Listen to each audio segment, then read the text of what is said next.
देश का आर्थिक स्तंभ और देश के पूर्व प्रधानमंत्री डॉक्टर मनमोहन सिंह जो आज कह गए सबको अलविदा। नमस्कार, आप देख रहे हैं इंडियन टीवी न्यूज और मैं हूं आपके साथ वर्षा सिंह। आज बातें उनकी जो देश को आर्थिक संबल देकर चले गए, किस्से उनके जो देश के लिए एक आर्थिक मजबूती देकर चले गए, अपनी सादगी, सौम्यता और मौन जो उनकी ताकत थी। जी हाँ, डॉक्टर मनमोहन सिंह जब वो अड़ गए, जब वो लड़ गए, सोनिया गांधी से भी लड़ गए। जी हाँ, जब सोनिया गांधी से बेहद नाराज हो गए थे डॉक्टर मनमोहन सिंह, दे दी थी इस्तीफे तक की धमकी, लेकिन अपने विचार और अपने फैसलों को नहीं बदला, केवल और केवल देश के लिए। यहाँ पर उन्होंने अपने पद का मोह भी छोड़ दिया। अमेरिका के साथ हुए परमाणु समझौते का एक किस्सा। पूर्व प्रधानमंत्री डॉक्टर मनमोहन सिंह गुरुवार को दिल्ली के एम्स में दुनिया को अलविदा कहकर चले गए। 2014 में बीजेपी की सरकार बनने के बाद वो सार्वजनिक जीवन में कम ही दिखाई देते थे। एक दशक तक देश के प्रधानमंत्री रहे डॉक्टर मनमोहन सिंह को पूरी दुनिया में एक कुशल अर्थशास्त्री के तौर पर देखा जाता था। प्रधानमंत्री रहते उन पर कई बार रिमोट कंट्रोल सरकार होने के भी आरोप लगते रहे। हालांकि कई बार वो देश हित के कार्यों के लिए अड़ गए। अमेरिका के साथ न्यूक्लियर डील को लेकर भी सोनिया गांधी से नाराज हो गए थे और उन्होंने इस्तीफे तक की पेशकश कर दी थी। डॉक्टर मनमोहन सिंह नरसिंहा राव की सरकार में वित्त मंत्री थे। उन्होंने देश की नई आर्थिक नीति को आकार दिया और भारत के बाजार को दुनिया वालों के लिए खोल दिया।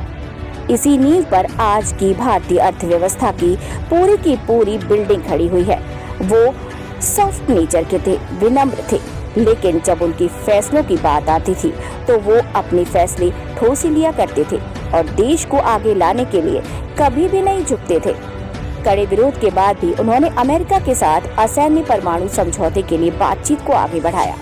बताया जाता है कि राजनीतिक दलों के विरोध के बीच सोनिया गांधी ने भी बैठक में इस फैसले पर असहमति जताई थी।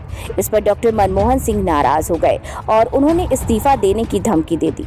हालांकि शालीन व्यवहार के धनी रहे डॉक्टर सिंह ने विनम्रता से ही काम बना लिया और ये डील आगे भी बढ़ गई।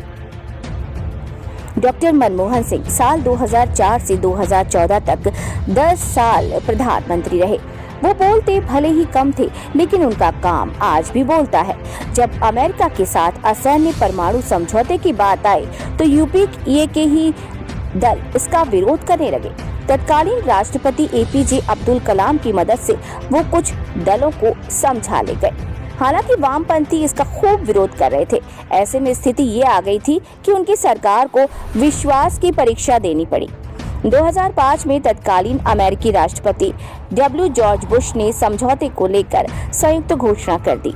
इस फैसले से भारत और अमेरिका करीब आने लगे। इसके अलावा ये भारत की एक बड़ी जीत कही जाने लगी। संजय बारू ने अपनी पुस्तक द एक्सीडेंटल प्राइम मिनिस्टर में लिखा कि मनमोहन सिंह के इस फैसले से उनकी छवि मजबूत हो गई और सोनिया गांधी के प्रति उनकी अधीनता को भी लोगों की कल्पना से मिटा दिया गया। इसके बाद 2009 के चुनाव में कांग्रेस को 206 सीटें मिली।